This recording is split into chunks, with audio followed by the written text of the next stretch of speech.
सन 1940 के दशक का समय था। हिंदुस्तान की सरजमीन पर अंग्रेज़ों का राज था। लोग गुलामी की जंजीरों में जकड़े हुए थे, लेकिन उनके दिलों में आज़ादी की आग धधक रही थी।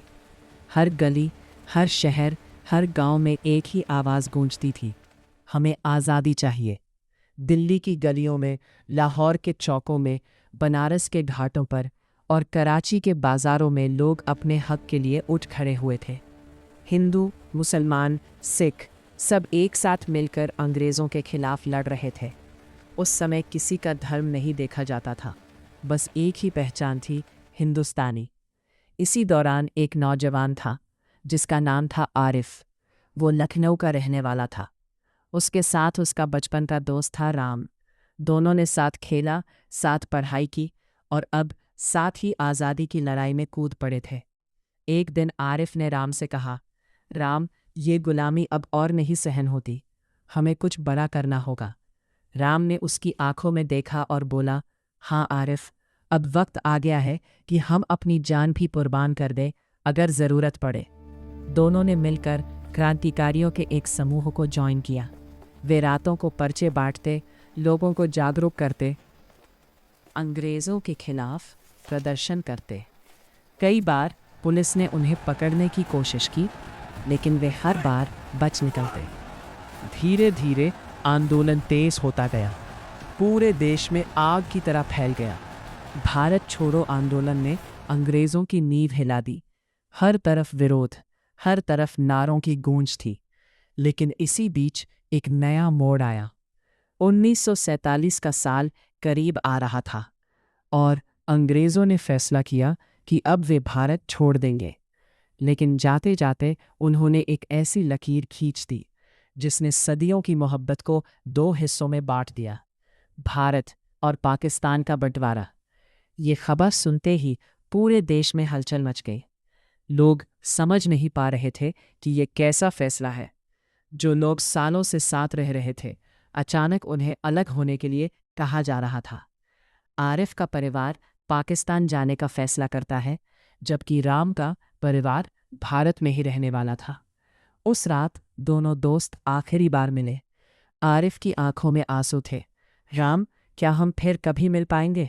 राम ने गले लगाते हुए कहा, दोस्ती सरहदों से नहीं टूटती आरिफ, लेकिन ये जुदाई बहुत दर्द देगी। ट्रेनें चलने लगी। लोग अपने घर, अपनी यादें, अपनी आंखें बातों में जाने लगे, छोड़कर नए मुल्क की तरफ जा रहे थे। हर तरफ अफरा तफरी, डर और अनिश्चितता थी। आरिफ का परिवार भी एक ट्रेन में बैठा। वो खिड़की से बाहर देख रहा था, वही गलियां, वही शहर जहां उसने अपनी पूरी जिंदगी बिताई थी, अब पीछे छूट रहा था। दूसरी तरफ राम अपने घर की छत पर खड़ा आसमान को देख रहा था। उसे लग रहा था जैसे उसका एक हिस्सा उससे दूर जा रहा हो। लेकिन ये सफ़र आसान नहीं था। रास्ते में कई लोगों को मुश्किलों का सामना करना पड़ा। डर, भूख, प्यास, सब कुछ सहते हुए लोग नए देश की ओर बढ़ रहे थे। कई परिवार बिछड़ गए, कई कहानियां अधूरी रह गई। आरिफ जब पाकिस्तान पहुंचा तो उसने एक नई शुरुआत की, लेकिन उसके दिल में हमेशा अपने दोस्त राम की याद बसी रही। उधर राम भी भारत में अपनी ज़िंदगी आगे बढ़ा रहा था, लेकिन हर त्योहार, हर खुशी में उसे अपने दोस्त की कमी महसूस होती थी। साल बीतते गए।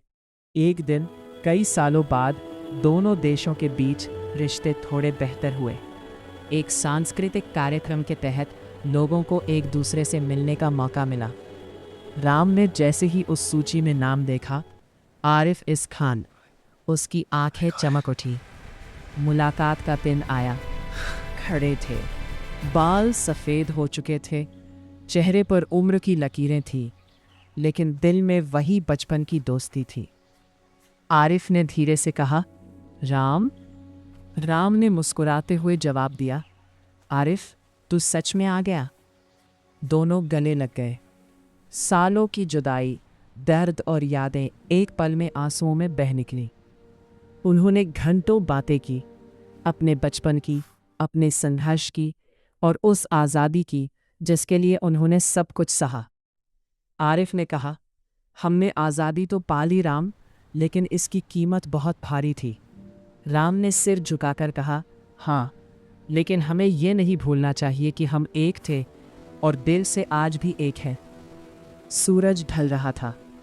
दोनों दोस्त फिर से अलग होने वाले थे, लेकिन इस बार उनके दिलों में एक सुकून था कि दूरी चाहे कितनी भी हो, मोहब्बत और दोस्ती हमेशा जिंदा रहती है। और यही है उस आज़ादी की असली कहानी, जिसमें जीत भी थी, दर्द भी था और सबसे बढ़कर इंसानियत का सबक था।